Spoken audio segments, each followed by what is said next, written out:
Guys, welcome back to my YouTube channel. I hope you all are doing well and keeping safe. If you're new here, my name is Harshika. I live and work in Toronto and create content about my life in Canada, fashion and beauty. So I posted a video on CELPIP exam strategies, which was basically strategies that you could use when you're preparing for your exam and while you're sitting for your exam. And a lot of people commented on that video and reached out to me on Instagram about more tips that I could share about what the exam structure looks like, what are the modules, and what are the different types of tasks and questions that you get, and how much time limit that you have. Like basically a detailed video on the CELPIP exam. So your request is granted, and hopefully by the end of this video, you'll be more clearer on what type of questions you get in the CELPIP exam. I'm going to take your time and explain what the CELPIP exam is, like what's the definition and what it is used for, because by the time you're watching this video, you obviously know that you're going to appear for the CELPIP exam and you know the purpose that you're going to use the score for. So I'm just directly going to delve into the 4 sections, the 4 modules that you get into the exam. The entire exam takes about 3 hours to complete, and the modules are in the following order: listening, then you have reading, writing, and then last is speaking. So we're going to talk about the listening section first. So the listening section takes about 46 to 55 minutes depending on what is the length of the audio and how quick you are with your answers. You will answer 38 scored questions in total from all the tasks, and you will see a few unscored questions as well, which are put in the exam for the research purposes, but you will not be notified if this is a scored question or this is an unscored question. So you need to make sure that you treat all the questions as if the score is getting counted towards your final score.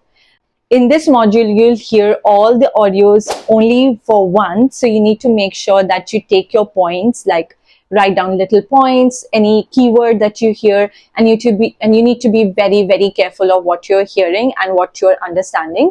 There are total 6 tasks in this section. I have my iPad here, so I have everything written down in detail so that I can explain it to you guys. So the first part or the first task of the listening section is listening to problem solving. So you'll hear an audio where 2 people are discussing a problem and then coming up with possible solutions to that problem. There will be 8 questions that you need to answer, and you need to identify important details, understand opinions, and determine the best possible solution for that issue. Then you have part 2, which is task 2, which is listening to a daily life conversation. It has about 5 questions, and it could be about anything. It would be friends having a conversation, colleagues in an office having a conversation, or people making plans like trip plans or something like that. And you will have to answer the questions about the conversations in detail and the meaning of what they were talking about. You need to be very, very careful of what you hear. And sometimes what people do is they listen to one thing, but they don't understand the meaning behind it. Sometimes the questions are asked in a very indirect way or in a very different way. You need to make sure that you hear the conversation in a very, very effective manner and try to take on, put down notes for keywords. And we have part 3, which is task 3. It is for listening for information. There are 6 questions in this part, and you'll hear announcements. There could be instructions or informational tasks. If I clearly remember, I think I had some bus, guide or an instructor on a bus who was just giving a tour or giving instructions about what you need to do when you're sitting in the bus, like sightseeing bus, something like that. I don't even remember exactly.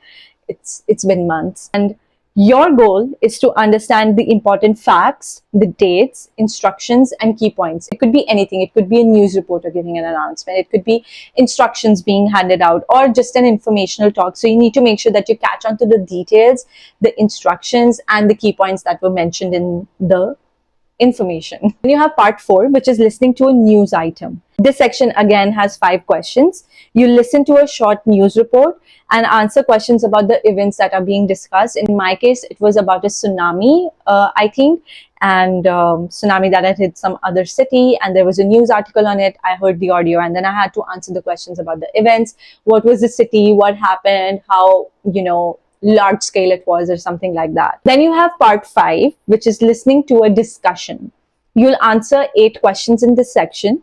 This part usually includes a longer discussion involving multiple speakers. So you'll see that there are 6 people talking, or 5 people talking about something and sharing their opinions or ideas on the matter or the topic, whatever that is being discussed at that point.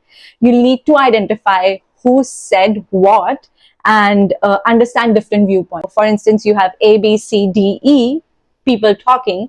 You'll get a question, okay, who said this? So you need to make sure you choose the correct answer. Was it A or was it B? So that's how it goes. Then the last section is listening to viewpoints, and this final section contains 6 questions. You'll hear different opinions about a topic and identify the speaker's attitudes, opinions, and conclusions. So it's basically understanding the meaning and the tone behind the whatever the speaker is saying. So it's more about understanding the viewpoints. So overall, the listening section basically wants to understand your overall ability to understand the English language in everyday situations, because these are the everyday things happen. You put on your TV, you see a news article, like there's a reporter, there's a journalist, so they need to make sure that you are able to understand what's being said. We have the reading section, and this is one of my favorite sections in the exam. So the reading section, it is approximately 43 to 56 minutes, depending on your reading abilities, how quick you are, how quick you answer the questions, how long the passage is. Like listening, it contains 38 scored questions. You will see unscored questions in this section as well, so you need to make sure that you're treating all the questions equally. Do not discriminate. So the part 1 is reading to a correspondence. There are 11 questions in this section. You'll read emails, letters, or messages and answer questions based on the information provided in the passage. This section tests your understanding of everyday written communication. You could see an email that you received from your friend or something like that, and then you need to answer the questions. Okay, do you understand what's being said in that written communication? Then the part 2 is reading to apply a diagram. There are 8 questions in this section. You'll read a diagram or a chart. There could be a pie chart, a bar chart or something like that, a schedule or a map along with related information. You'll need to interpret both the written information and what you see visually. Then you have reading for information. So basically trying to read and answer the questions to get the information. This section has about 9 questions. You'll read articles or informational passages and answer questions about the main ideas, supporting details, vocabulary, and conclusions. Then you have part 4, which is reading for viewpoints. This has 10 questions in total. You'll compare different opinions, arguments, or perspectives. These questions often require interference and critical thinking, because again, like I said in the listening section, you might see something is written in a very direct way, but when you go to the question, it's written in a very indirect way, so you're confused whether this is what is being said or it's the other option. So you need to make sure that you catch on to the right detail here. So the reading section mainly tests your comprehension skills, your ability to identify key information, and your understanding of tones and purposes, because when you're listening, you kind of know what the tone the speaker has, but when you're reading, you don't know the tone. So they need to make sure that you're able to read the tone in the passages. Next section is writing. A lot of people are scared of this section. I don't know why, but I honestly enjoy writing, because in this section, you're able to give your viewpoints and you have the freedom to write anything. Okay, I don't mean anything, you are in that box, but you can also think outside of the box. And trust me, if anyone says that you need to use, fancy words to answer your questions in your passage, like, complicated words like quintessential or something like that, you don't need them. They just need to know that you can write in English. That's it. That is it. I think I said this in my last video as well. Writing section lasts about 53 minutes. Again, depending on how fast you write, how betterly you choose, and your words and everything. Unlike the previous modules, there are only 2 tasks here, so phew, you get time. Although there are only 2 tasks, they are very important because each one carries a very significant weight. So you need to make sure that you're giving your 110% when you're doing your writing section. The task 1 is writing an email. You write an email based on a real life situation. For example, you may need to make a complaint, request information, apologize, invite someone. It could be formal or informal, both. It could be anything out of these two. Your email should have a very clear introduction, a good body, and then the conclusion, while maintaining the appropriate tone. I don't remember what my writing task was, but I do remember it was an email. So you need to make sure that you do 3-paragraph thingy where you start with your introduction, then you give your body, and last you give the conclusion. Just follow these steps. That's it. You need 3 paragraphs in your task 1. Next is responding to a survey question. In this task, you will be presented with 2 options. So you have a situation, you have 2 options in that situation.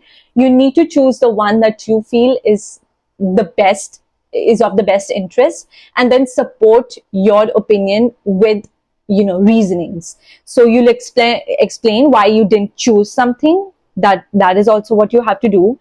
The examiners are looking for clear organization, logical reasoning, vocabulary, grammar, and coherence. One thing that I would like to say here, for CELPIP exam, it is very easy in the writing section if you feel like you're not good with your vocab, like your grammar and stuff. Like, I won't say grammar, but your vocab, which means you get spelling mistakes too often. CELPIP exam does have that option where it highlights the word that is written incorrectly, so you can correct it later. So that's a plus point if you're taking CELPIP. But yeah, I remember my survey question. It was about a village. You were living in a small town, and it was a question if we need a shopping complex or not. So I chose that yes, we need a shopping complex, and I gave the reasonings as to why we need it. It would bring employment and stuff, and support it with 2 reasons. And then eventually I told I also stated why we don't need the other thing, like why we don't need it and why I'm not choosing it, because we need employment opportunities. So something like that, something on those lines. Then your last module is speaking. Very easy, because I feel like I always get nervous if there is someone sitting in front of me and asking questions. I always get nervous. But in CELPIP, it is all computerized. So you see your question and then you say your answer in your headset. So it is approximately 15 to 20 minutes. Quite easy. You'll complete 8 tasks. Don't worry, 20 minutes is enough for 8 tasks. First is giving advice. You'll be given a situation where someone needs an advice. Your job is to provide helpful solutions. Then you have task 2, which is talking about a personal experience. You'll describe an experience from your own life. It could be like something on these lines, like, oh, what were you feeling when you went to watch your favorite movie in the theater, or something like that. So you explain that. It could be about travel as well. It could be school, work, celebrations, or hobbies. Then we have task 3, where we are describing a scene.